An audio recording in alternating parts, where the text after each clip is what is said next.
Salut Sébastien. Hello Melvina. On va discuter aujourd'hui de la communication chez Consort et notamment de tout ce qui est événementiel. Donc déjà, est-ce que tu peux commencer par te présenter?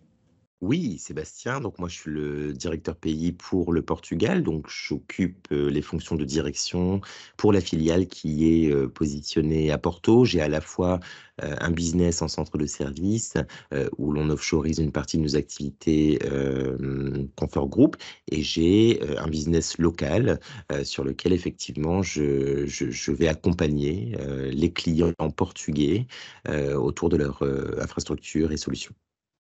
De manière générale, est-ce que tu peux nous dire comment tu communiques avec tes équipes en tant que directeur? Oui. Alors moi, j'ai un management assez participatif, c'est-à-dire que je place les équipes comme acteurs et non pas comme spectateurs. Donc, j'aime à leur partager l'ensemble des sujets. Et dans la communication, j'utilise plusieurs médias parce que je sais très bien que les collaborateurs ne sont pas tous câblés de la même façon. Certains collaborateurs vont apprécier les communications orales, d'autres vont apprécier les communications un peu plus formelles. D'autres vont apprécier des communications beaucoup plus visuelles. Et donc, j'adapte mon style de communication à chaque collaborateur ou à chaque famille de collaborateurs au sein de Consort Portugal pour un impact plus prononcé. Oui, je pense qu'être omnicanal, c'est quand même assez important de nos jours. Mhm. Est-ce que tu peux nous dire quel type d'événement tu as déjà organisé? Oui, bien sûr. Alors, sur les événements que j'organise, ils s'articulent toujours autour de 4 thématiques. Des événements sur l'environnement, des événements autour de la société, autour des actions de solidarité et puis du bien-être des collaborateurs. Et pourquoi j'organise autant d'événements? Pourquoi je fais autant de communication? Parce que être un professionnel chez Consort, c'est bien évidemment remplir les missions qui nous sont proposées, mais c'est aussi, au-delà de ces missions très professionnelles, sortir un peu du cadre, se retrouver sur des thématiques qui sont importantes pour chacun d'entre nous. L'ambiance, l'environnement pour un monde meilleur, pour le monde que l'on laissera demain à ceux qui nous accompagnent. En termes sur l'aspect société, c'est comment Consort Group, au-delà de son cœur de métier, participe au développement de la société dans laquelle il évolue. Et puis, solidarité parce qu'il y a une vraie notion d'égalité, une vraie notion d'équité. Comment nous, au-delà de nos métiers qui sont très formatés, hein, comment on va venir en aide à ceux qui en ont le plus besoin. Et puis tout ça dans la joie, la bonne humeur, la convivialité, le bien-être. Ok, bah, tu as répondu à ma question d'après, donc c'est parfait. Est-ce que, selon toi, enfin, les événements en général, est-ce qu'il y a enfin, est-ce qu'il y a un impact fort sur tes équipes? Et est-ce que tu sens une espèce d'avant-après événement? Alors, il y a nécessairement un impact, à la fois pour le propre collaborateur, donc pour le collaborateur qui participe à ces événements, pour l'équipe de ce collaborateur et d'un point de vue beaucoup plus global pour Consort Portugal. On sent effectivement qu'au-delà de se raconter des anecdotes très professionnelles, sur le travail qui nous lie à Consort, au jour le jour, eh bien, on peut effectivement se raconter des anecdotes au travers de ces animations, au travers de ces communications, au travers de toute cette solidarité que l'on met en place. Et puis, ça nous permet surtout de se découvrir en tant que personne. Chaque jour, on est avec nos vêtements professionnels et on remplit des fonctions qui sont propres à chacun. Et au-delà de ça, déjà, on n'a pas la même tenue vestimentaire quand on est sur des actions d'événements. Et donc, ça permet déjà d'être dans une dimension un peu différente que celle qui est d'être au bureau du lundi au vendredi. Donc, nos animations, nos événements se font essentiellement le week-end. Et évidemment, on partage bien plus de choses que de partager des éléments business. Donc oui, je te dirais qu'il y a un impact totalement prononcé lorsqu'on rentre d'un événement parce qu'on est peut-être plus décontracté. Ok. Moi, je pensais à quelque chose parce vu qu'on est dans le secteur de l'IT et que généralement on est dans un secteur qui recrute plutôt pas mal, Mhm. je pensais à tout ce qui est intégration quand quelqu'un vient d'arriver. Est-ce que tu fais, par exemple, des événements avant que cette personne arrive ou juste à son arrivée, afin de voir comment tu intègres les gens en fait aux équipes? La question est importante et merci Melvina. En effet, lorsqu'on recrute, et pas mal, nos collaborateurs déjà nous suivent avant même de nous avoir rejoints. C'est-à-dire que le simple fait de communiquer sur les réseaux sociaux professionnels, je tairai le nom du réseau, ça permet aux candidats déjà de se projeter. Et bien souvent, lorsque l'on fait une proposition d'embauche à un collaborateur, eh bien on s'arrête avec les chargés de recrutement sur ces événements qui font ni partie du package salarial, ni partie de la mission au quotidien, mais on aborde effectivement nos sensibilités et l'ensemble des communications et l'ensemble des événements. Et bien souvent, les candidats nous en parlent avant même que nous fassions la démarche. Quand le candidat intègre, on a un mur des animations sur notre centre de service. Donc, quand le candidat intègre, il est confronté, il est face à ce mur d'animation et on lui laisse quelques instants pour se projeter dans un futur soit de communication, soit d'animation qu'il pourrait faire avec nous. Donc, quand on recrute quelqu'un, si toutefois une animation intervient entre le moment où on décide de recruter la personne et son premier jour au sein de Consort Portugal, la personne est automatiquement embarquée dans l'animation en cours. Du coup, j'imagine que ça facilite l'intégration avec les nouvelles équipes. Je dirais que les événements, ça rapproche. Si on parle uniquement d'organisation d'événements, généralement, comment ça se passe? Est-ce que c'est toi qui les organises? Est-ce que tu fais appel à quelqu'un? Euh, Comment tu gères la planification, tout ça? C'est une très bonne question, Madvina. Ça demande énormément d'énergie, énormément de temps, ne serait-ce que pour, je dirais, peut-être une animation qui pourrait sembler très simple. Eh bien, ça demande de la logistique organisationnelle. Jusqu'à 2022, je faisais tout seul. Et en 2022, j'ai eu l'idée d'intégrer mes collaborateurs. Je te parlais tout à l'heure de management participatif.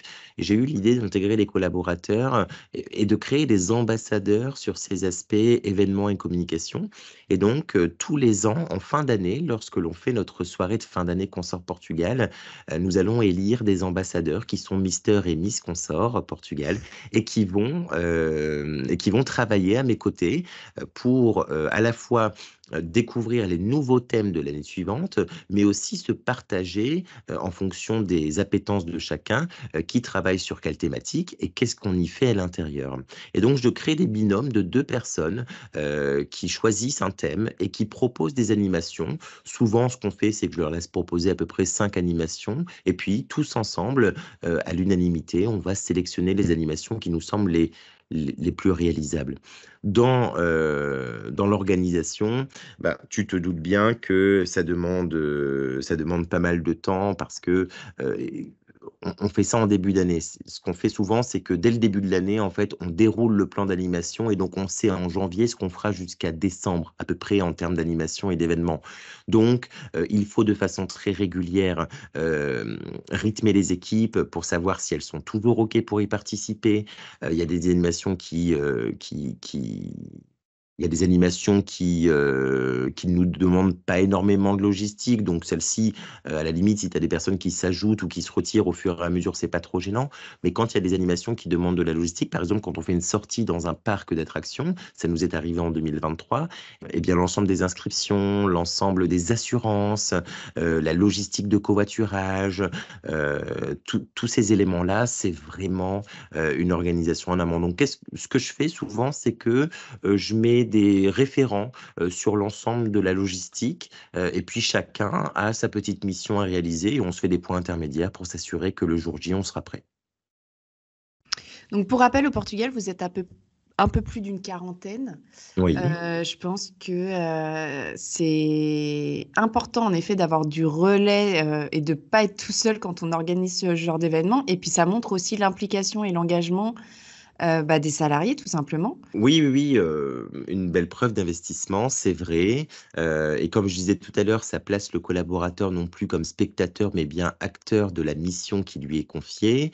Et donc, on a une implication qui est un peu plus prononcée, qui va se joindre au fait de renforcer cette cohésion d'équipe, parce que si tu veux, un collaborateur qui va demain lui-même travailler sur un aspect de l'animation, il va aussi être engagé à l'inscription de ses coéquipiers dans ces animations, donc pour une cohésion d'équipe et pour le moral des collaborateurs et des collègues. C'est important pour créer un sentiment de camaraderie. Oui, et puis je Oui. pense aussi que c'est, au final, c'est gratifiant, enfin, de pouvoir faire, enfin, d'avoir organisé quelque chose et de faire plaisir aux autres et que tout le monde soit content et que tout le monde ait passé un bon moment. Enfin, je pense que au-delà de ça, ça permet de renforcer aussi l'appartenance à la société et d'avoir plus de confiance en soi. Enfin, Exactement. Ça va me permettre déjà de promouvoir la communication et la collaboration avec l'ensemble des collaborateurs. Ça va me permettre de pouvoir les reconnaître et les récompenser.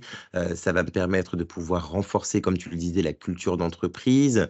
Je vais générer des leads parce qu'effectivement, on parlait de recrutement tout à l'heure. Ces animations, elles vont aussi m'aider à apprendre qui nous sommes. On va nécessairement parler un peu business. Donc, on va aussi remettre sur le devant de la table les aspects de cooptation, par exemple.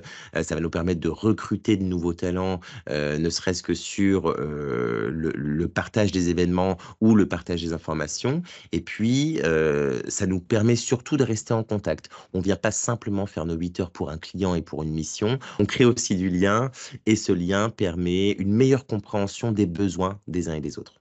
est-ce que vous, au Portugal, vous faites, parce que tu sais, nous, on est quand même vachement sur le distanciel, tu sais, que ça Ouais. soit pour les trucs en visio, enfin, tout en visio maintenant, Ouais. même le recrutement. Et tout. C'est de la même façon, vous? Ouais, c'est Vous de la aussi, même c'est comme façon. ça? Ouais, on a beaucoup de distanciel. Ouais, ouais, ouais, ouais. J'ai pas envie de parler du Covid, mais que finalement, on peut dire que malgré le distanciel, qui a pris quand même une forte place depuis quelques années dans nos vies, hein, qu'on fait beaucoup de réunions en distanciel, qu'il y a beaucoup plus de télétravail et qu'au final, bah, le- les contacts physiques, je veux pas dire en se touchant, mais en se voyant juste et en passant de Mmh. beaux moments ensemble, bah, ça reste quand même hyper important, socialement parlant, que ce soit avec les amis, la famille ou avec les collègues de bureau, quoi. Oui, mais tu as totalement raison, Malvina. Alors, Consort Portugal, c'est la création de la filiale pendant le Covid. Donc, on a été habitué à l'utilisation de tous ces moyens de communication à distance. Mais le présentiel va favoriser une connexion et une interaction entre les collaborateurs. Le contact physique et la communication non verbale, notamment, vont permettre de créer des liens différents. Alors, est-ce qu'ils seront plus forts pour certains, j'imagine, renforcer une confiance et favoriser une meilleure compréhension mutuelle. Donc, les activités en présentiel, elles vont vraiment encourager une participation active, une collaboration, un partage d'idées. Ça peut absolument stimuler la créativité et l'innovation. Ça va renforcer l'engagement et la motivation des participants. Ça va créer une expérience mémorable et impactante. Pour les team building, par exemple, même si aujourd'hui on peut en faire à distance, pour une notion de cohésion d'équipe, les activités en présentiel vont vraiment favoriser la collaboration et l'esprit d'équipe. Alors, je te remercie, Sébastien. Je pense qu'on va s'arrêter là. Est-ce que tu as un mot de la fin à nous partager? Je te dirais, Belvina, que la communication et les événements sont comme le sel et le poivre dans la recette du succès chez Consort Portugal, indispensables et toujours un peu épicés. Ok. Bon, super. Ouais. Merci beaucoup et à bientôt pour un prochain épisode.